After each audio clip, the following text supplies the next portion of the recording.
Hi, I'm Sarah Rottenberg, the Executive Director of the Integrated Product Design Master's Program at the University of Pennsylvania. I'm going to talk today about the work that my students do in the program to illustrate how to design research for social impact and highlight how human-centered design can be useful to incorporate stakeholders into your research projects. IPD integrates three disciplines: design, engineering, and business. Our students come from those three backgrounds, and they take core classes in human-centered design in the program, and they also take classes at the Weitzman School of Design, the School of Engineering, and the Wharton School of Business at Penn. Grounded in their own disciplines, the students deepen their expertise in those disciplines and also begin to develop expertise in the other disciplines. The program's about 13 years old, and in that time we've had hundreds of graduates. They work in large companies like Apple and Google, design consultancies such as IDEO and Frog, and they also work for venture capitalists and startups. So the skill set that they develop is pretty applicable to innovative work in a variety of fields. This is what it looks like when everyone's really happy and getting along really well together. The best of design, the best of engineering, and the best of business thinking comes together and works together in harmony. But it doesn't always look like this. The students work really hard to understand each other's perspectives and points of view, and to start to learn how to talk to each other and have the most productive conversations across disciplinary boundaries. And in order to facilitate those conversations, we train everyone up to a certain level in each of the disciplines. So really good engineers come into the program, and one of the first things we do is ask them to design a cup. And they really don't know how to think about something that's not about optimizing the design or developing the best features for the cup. But we encourage them to think about ideas that are less tangible, more conceptual, and to attune themselves to the aesthetics and the emotion embedded in their design. And initially they have trouble telling from a design perspective what's good or what's not, because they don't necessarily have the sensibility to measure it. But we teach them some of those skills and push them outside of their comfort zones and challenge them to understand new types of criteria and new kinds of perspectives. And it's incredibly successful in a short period of time. So what you see here are the latest cups developed by the incoming class.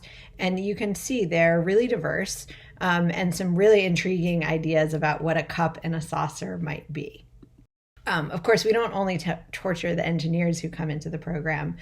We also challenge people who come in with a design or business background to think like engineers. So there's a crash course in engineering in which they build a robot in 3 weeks.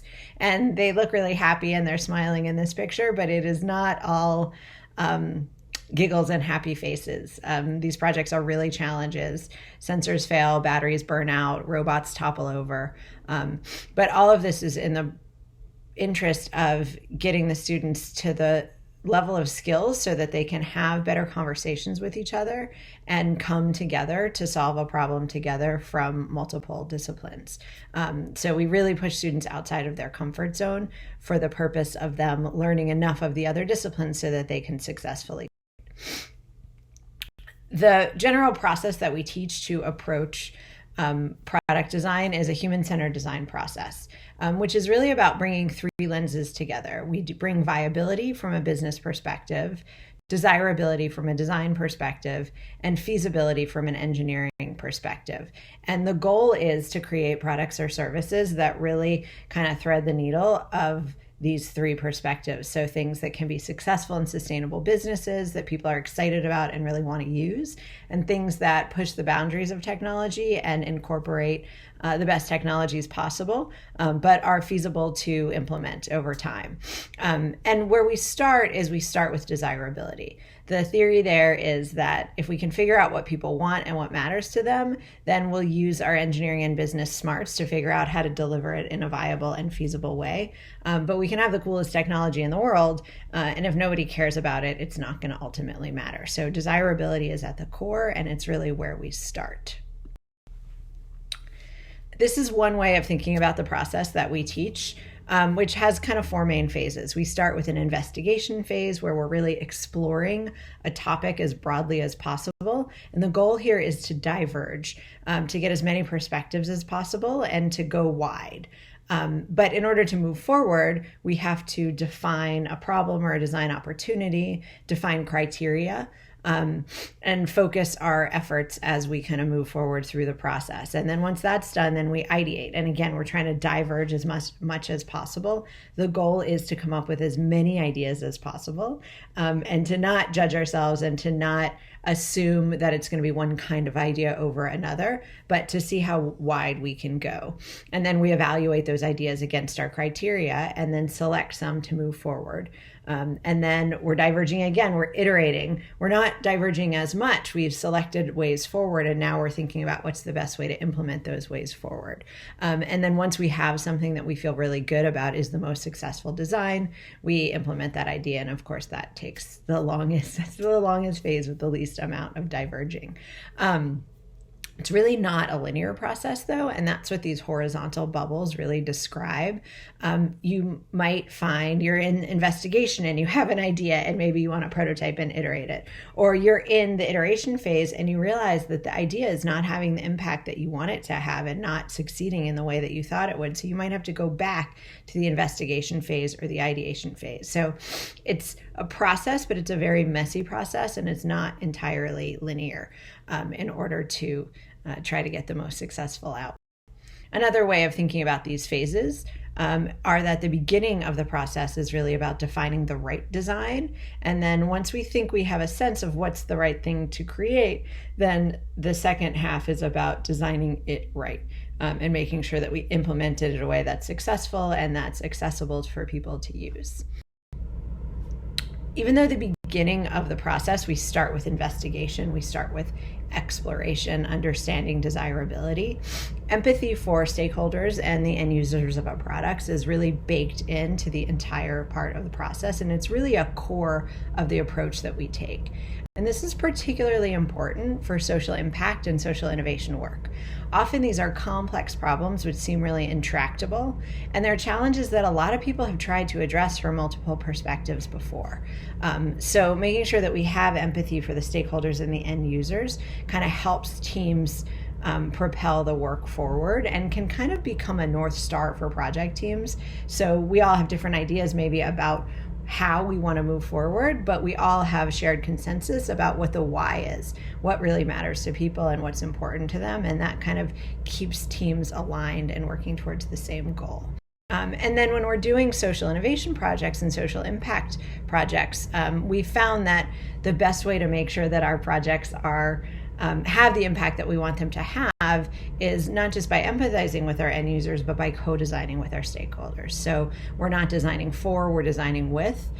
We're thinking at various parts of the projects, how do we incorporate our end users into the design and the decision making so that it's an incredibly collaborative effort. And then by the time we get to the end, we've developed something that's able to be successful against our goals. When we think about how human-centered design fits into social innovation, you can think about it kind of in two ways. One is new ideas diffused through organizations whose primarily goals are social. And then the other is new ideas or solutions that create social value. And the kinds of projects that my students work on tend to be in this latter bucket around new ideas or solutions that create social value. The heart of the IPD program is a year-long final project. These are student-driven projects where students work together in interdisciplinary teams. They start with a problem or a domain that matters or is meaningful to them, and then they go through the entire process. They investigate, they ideate, they iterate, and they implement to generate a successful product idea. And over time, we've really gone from thinking about a product as just a physical product to maybe it's physical, maybe it's digital, maybe it's a service design. And that's what I mean when I say product. But we encourage our students to focus on project topics that are meaningful to them and that are meaningful to other people. So we want their projects to be both commercially viable and socially valuable. And sometimes we have to kind of balance between what's the most important goal? Is it the commercial output or is it the social impact that we're having? We also expose them to a wide range of projects before they get to this. So they are thinking about kind of big issues like healthcare and sustainability and things like that. So these are the kinds of outcomes, these pictures that you see on the screen. And the descriptions that you see now is really kind of where students started. So approaching the thing not with, I'm going to design an app and a weather station, but how can I help people prepare for disaster? And then going through the design process to develop ultimately a weather station. So as you can see here, WeatherList is a digital physical product that encourages people to prepare for natural disasters in a timely fashion. Another one here, Rekindling, is a board game that helps families where a parent has been diagnosed with cancer reconnect with each other in meaningful ways. And Jarvis uses AI experiences, EEG, and eye tracking to diagnose ADHD. And then this other one down here, Umbria, is a device that helps measure urine output over time and makes it easier for nurses to empty collected urine. So I'm going to go into detail about one of these projects, but I thought it would be helpful kind of to give you a flavor of the kinds of projects that students look at. And all of them are driven by students making really powerful connections with the people they're designing with to give the team direction and alignment. So the WeatherList team went to Houston after Hurricane Harvey and talked with a number of people whose houses were flooded and also emergency workers who were trying to help those people. The Umbria team spent countless hours in the medical ICU talking to nurses, patients, and doctors and kind of understanding what goes on in that context and how their device fits into that context. And all of these inform, obviously, the way that the product is designed, the criteria, and how the products are evaluated. So the project that I'm going to talk in most detail about is called SWIV. It's a better brush for all abilities. And this project started as an exploration of how to help children with cognitive disabilities manage their oral hygiene. And oral hygiene is about more than pretty teeth. It correlates with all kinds of health outcomes, so it's really important. And it's a big challenge for kids with cognitive disabilities. And the other thing you should know about oral hygiene for kids with cognitive disabilities is parents of children with cognitive disabilities, one of their greatest goals, and all caretakers really, is to help these kids achieve independence. And so toothbrushing is one of those things that we can say, oh, they can independently do this, which leads parents to believe that they'll be successful in other endeavors in their lives. So this is an issue that has healthcare implications, but also has kind of larger, broader societal and emotional implications for and kids. So this team's process started with broad outreach to a very wide variety of stakeholders. They spoke to parents and children with cognitive disabilities, special ed teachers at schools, social workers, behavioral health workers, dentists, dental professionals, and students. They went to visit schools. They had a table at an autism walk where they met a ton of people. And basically they asked everyone who they talked to who else they should talk to build this broad network of stakeholders. And so they did incredibly robust research at the beginning of the project to understand who the players were, who was important, whose needs were important to understand, how the different players fit into kind of the ecosystem of the world that these kids live in. And this is someone that everyone on the team, whether you're from a business, engineering, or design background, you learn how to talk to people and how to listen to them, not about like, what should we design or tell me about what you think of my cool technology, but about what's important to you and how do you see the world and how can we do things from your perspectives. So one of the things that they learned was that every kid with cognitive disabilities was different. And this really stumped the team. They were like, oh, how do we design if everybody has really different needs? But they did over time begin to see some patterns. So one is that toothbrushing is a really complicated task to physically engage in. And I think this is something that we forget or take for granted. But it's not easy to move something around all of your teeth and spend the right amount of time and get the front and the back and this side and that side and the top and the bottom. So it's a complicated task. They also saw that learning to brush was incredibly challenging for kids. And it often happened at school because parents were really overwhelmed at home. And so if toothbrushing was something that teachers could help with, parents were really happy to have that help. And then the other big learning was that toothbrushing is critical for helping kids achieve their independence. So there's a huge emotional significance for this, as I mentioned earlier. And so what this team realized is what they really needed to do was focus on this sweet spot between learning, helping kids learn to brush their teeth, motor function, enabling kids to like physically do the motions and the maneuvers to brush their teeth, and also attention, which is around getting the kids to pay attention to the task and to attend to the task for long enough for them to be able to successfully complete them. So this kind of became, if you think back to that process map, the investigation and that first narrowing point, this was the first narrowing point. We have to design a product that can help kids achieve all of these goals. They generated a ton of ideas for how to address this. There was toothbrushes, there were apps, there were videos, there was a toothbrushing robot. Ultimately, they decided that the best way to tackle this was by redesigning the toothbrush, which sounds easy, but actually it involved hundreds of prototypes. And what you can see in this image right here is kind of the evolution of a single kind of prototype. But what you don't see is all of the branches that their ideas take. So in order to get to this kind of straight looking, beautiful path, there's a lot of outcroppings that the team has to explore that might not necessarily result in anything, but also might result in something that they then bring back to this main branch of the exploration. So the team spent a lot of time prototyping and iterating toothbrushes. And as they were doing that, they checked in with various stakeholders, in particular with clinical partners, because what they really wanted to do was make sure we have something that not only works for kids, but actually accomplishes the oral hygiene goals. So they were really clear that they needed to engage with a wide variety of stakeholders and get all of their perspectives in as they were getting feedback on their prototype and developing the product. But of course, the most important stakeholder is the kid and the parent. And after many approaches of iteration, the team realized they were onto something good when they got back this video from a parent who agreed to video his child brushing his teeth. So what you see here first is a kid using a regular toothbrush and trying to brush his teeth. Go ahead. This is a regular electric toothbrush. Brush You them can see teeth. he's kind of biting down on it and not moving the brush. And then this is the first time he used Swiv. And then the students made a video to show him how to use it. This is the second time.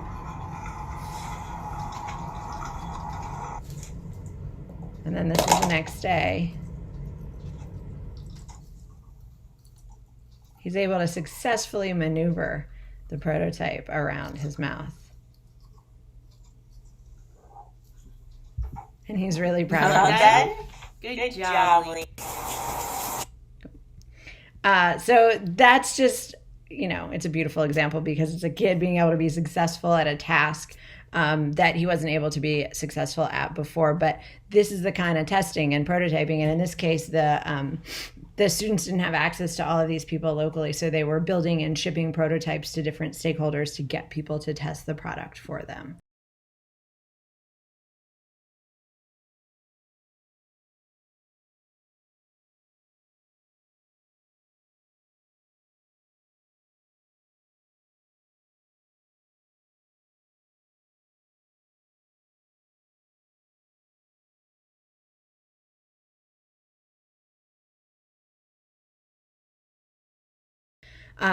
So this is Swiv. This is where they ended up with design features that made the brush easy to learn, easy to use, and easy and comfortable to hold, and something that dentists thought would be an effective toothbrush.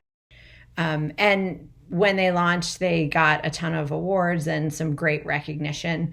As they presented the project to more and more people, they also heard from parents of kids with and without cognitive disabilities that they wanted this brush for their kids. So what started as a project designing for a particular subset of kids ends up into a universal design that all different kinds of kids of all abilities can use. And you can imagine a family of kids of different ages, kids of different abilities brushing their teeth together using the same brush, which is a really compelling. So just as an update, the team has created a company and they're pursuing patent protection and they're continuing to further refine the product to push it along. So I wanted to share this because it's a little different from the kinds of projects that you guys do. It's a little less of a big and hairy technology project, but it kind of contains some of the things that I think are really critically important for social innovation design and social impact, which is around really thinking about how can you best understand the needs of all of your stakeholder groups? How do you keep them engaged throughout a design process and continue to have them work with you to evaluate your metrics, to evolve your ideas, so that you end up with something that people are with and feel excited about. So I just have a couple thoughts about what enables these teams to successfully create social innovation. The first is learning to work in interdisciplinary teams, which allows students to bring their own perspectives to the table while valuing the points of view of others. Learning a little bit of what each other knows and learning each other's language really helps the students communicate and connect to each other, and helps them have more productive collaborative conversations to push their work forward. So investing when you have an interdisciplinary team, teams coming from different programs or different institutions, investing in understanding who they are, what they care about, and what matters to them within the team is really critical. We also encourage students to reflect on who they are and how their own lived experiences influence how they approach the work and what they bring to the table. So this is something that we've been building in more recently into the projects, but we think it's a really important lens, especially in social impact projects, but really in all design projects, for designers to acknowledge their positionality, to think about how where they come from and what their lived experiences have been impacts how they approach the work, to look at who their teams are and acknowledge what perspectives are represented and maybe what perspectives are not representative and needs to be brought into the conversation. So one of the tools that we use for doing this is this positionality wheel that you see by Leslie Ann Knoll, which gives teams a language and a framework to talk about these issues. We also encourage the teams to think about power dynamics. And we're talking about power dynamics that are inherent within their teams, like people with different levels of experience or different personal expertise that they bring to a topic. This might be a stakeholder map of the power dynamics that exist on in team project. And this might be a map of the external power dynamics, so the power dynamics that exist between the teams and the communities that they engage with. So as you think about who are the various stakeholders in any project, it's also really important to think about who has power and who doesn't have power, who has a stake in the outcome of the project and who might not have a stake in the outcome, who has a voice and who might not have a voice, and what can you do as a team to make sure that everybody who is impacted by the project has a voice in the project and a voice in the outcome of the project. And then lastly, I think it's really important to acknowledge that intention does not equal impact. So we all have these well-intentioned ideas. We have this research that we want to do and these ideas for how it's going to make a difference in the world. But it doesn't always happen. There's countless projects out there that were designed to much fanfare and then fell flat of their aspirations to actually change people's lives on the ground. So the trick here, I think, is in addition to making sure that you're engaging your stakeholders, that you understand who you are coming to the table, and you're making sure that you're inviting other people to the table and giving them a real voice in the project, there are some concrete things that we can do to structure the projects for impact. So one is partnering and building in time to collaborate with community partners and build in funding for partners engagement. I think this is always tricky with me and my students, is we're asking people for their time and we're not necessarily compensating them for their time. And that's got to stop. So we have to figure out, how do these projects help us as individuals and how do they help our partners as individuals as well? We want to think about sharing leadership, ownership, and benefits from the projects. Co-creating metrics for success that incorporates multiple goals and perspectives. So each individual might have goals, each partner team might have goals, the community might have goals, and all of those goals should be articulated and agreed to, which are the goals we think we can achieve and which are the ones that we don't think we can achieve, and be really clear about that at the beginning. co-designing and working together to prototype and test ideas so that when ideas are falling flat, when our impact is falling flat of our intention, we're aware of that because we've tested, we've prototyped with the right people to get the right feedback. And then finally, evolving and iterating our goals and metrics. As we learn, as we go, as we have a better understanding of different people, as we have a better understanding of the technology. So we can have the best intentions and still have a project that falls flat. But the goal is to ask ourselves, what's the worst thing that can happen? And then what can we as a team do to mitigate those potential negative outcomes and to make the positive outcomes more likely to actually occur? So that's a little bit about myself and the program and the way that we approach social impact through human-centered design, and I'm happy to take any questions that you might have. Thank you so much. A nightmare.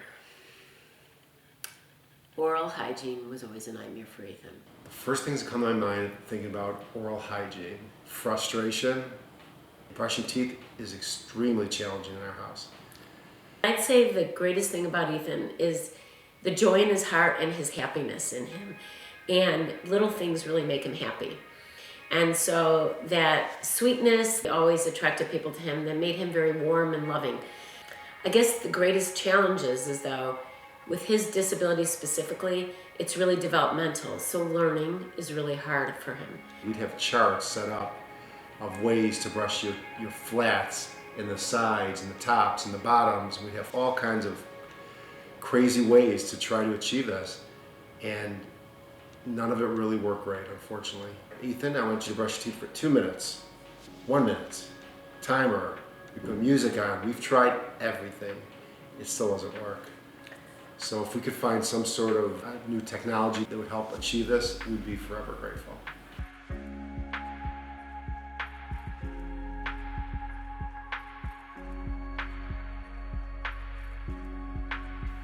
We want all kids to develop independence in their daily self-care routines, regardless of their needs. That's why we developed Swiv, a better brush for all abilities. Whether your child has special needs or simply struggles to pay attention long enough to clean their teeth well, Swiv is designed to help make the brushing experience better.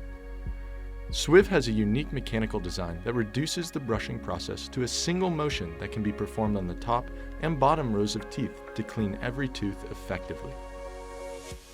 Using this new design, a child only needs to perform this motion a set number of times to clean their teeth. This makes it much easier to understand and accomplish than remembering to brush for 2 minutes and keep track of many different steps.